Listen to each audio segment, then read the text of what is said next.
How it been? How you do? Welcome back to Genstar. It's me, Jen, and it's time for another end of the year top webtoon faves. As previous years, I'll be going over my top faves with some honorable mentions, so let's begin. In no particular order, number 1 is Homesick. Could not put this down. Lately, I've been the type of person to let the chapters pile up so I can binge it, and this story made me wish I spent some money to read ahead because it's that good. Rain woke up with no memories of the apocalypse. Samuel was just a delinquent who happened to find Rain at a rooftop. They both end up making a deal in order to survive in a world where cannibalistic monsters roam. You'll get a lot of emotions when reading this story. It got one of those throat-closing cries out of me, and I'm just wishing that it's over already because I need every single question answered. The characters are so likable, but have such mystery to them in this new mysterious world. There's a lot of layers and depth that are getting uncovered, and I'll stick around another year if I have to, just so I can read some more.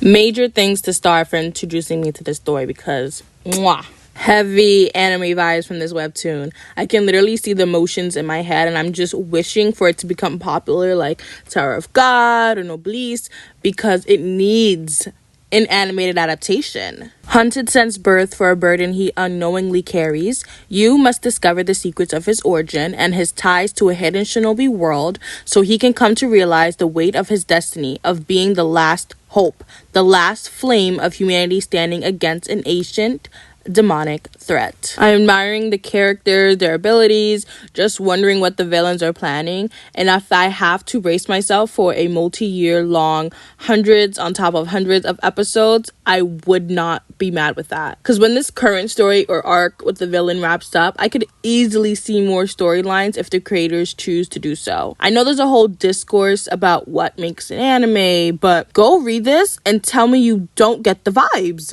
I like it so much, but I want the training arc to kind of be over because we gotta go. We gotta get some answers like right now.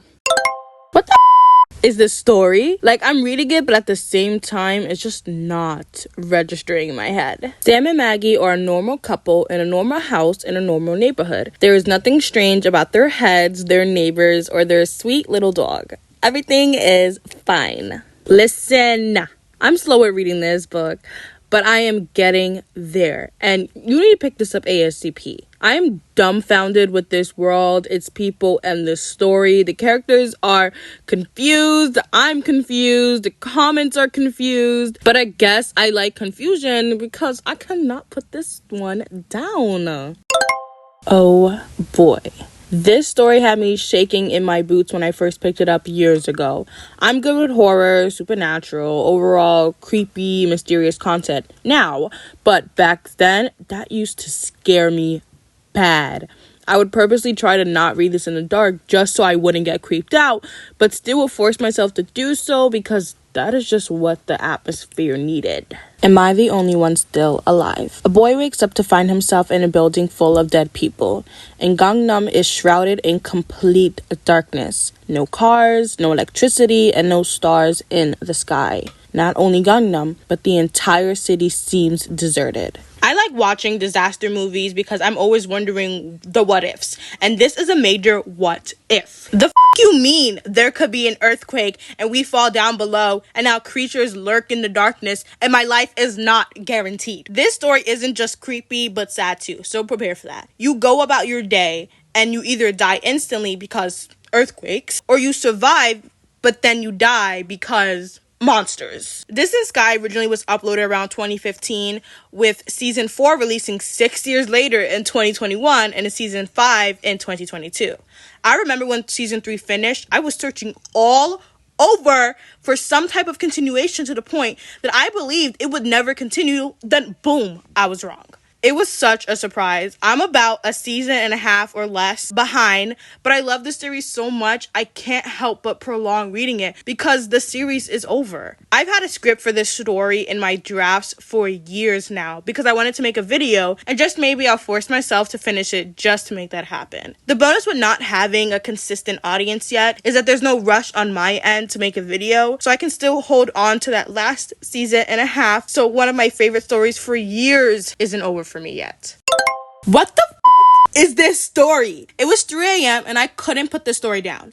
Every step, I'm just trying to piece the whole story together and getting curveballs thrown at me. No one is safe. A recurring dream haunts Caleb every night, but what seems like a simple nightmare begins to have consequences in the real world, turning the town of Black Grove into a place where it is best to stay awake. Do you get how scary the thought of having your nightmares come to life or being trapped in a living nightmare is? And it's not just your own you have to worry about. If you scare easily or are prone to having nightmares after watching or reading scary things, then do not read this. There's just such a creepy vibe going on with this author's stories that you can't help but think that this could be you. Especially with this one. We all won't experience going to an amusement park at night, but we all can experience dreams, nightmares, manifestations, and beyond that, familial relationship issues. And some of us may experience stress, anxiety, depression, but hopefully love and compassion as well. Now that is all for my top 5 faves of 2023, but the video is not over because I'm going to show you some of my honorable mentions. First off, we have Egnoid. Egnoid is about Rand, who adopts... Excuse me? Oh, no, I'm sorry. Some of my top faves from previous years are still my current faves, but to give you guys different recommendations, I don't repeat them, but it's okay if they are in my honorable mentions. I'll link previous videos below and above so you can see what I have to say for anything that is a repeat.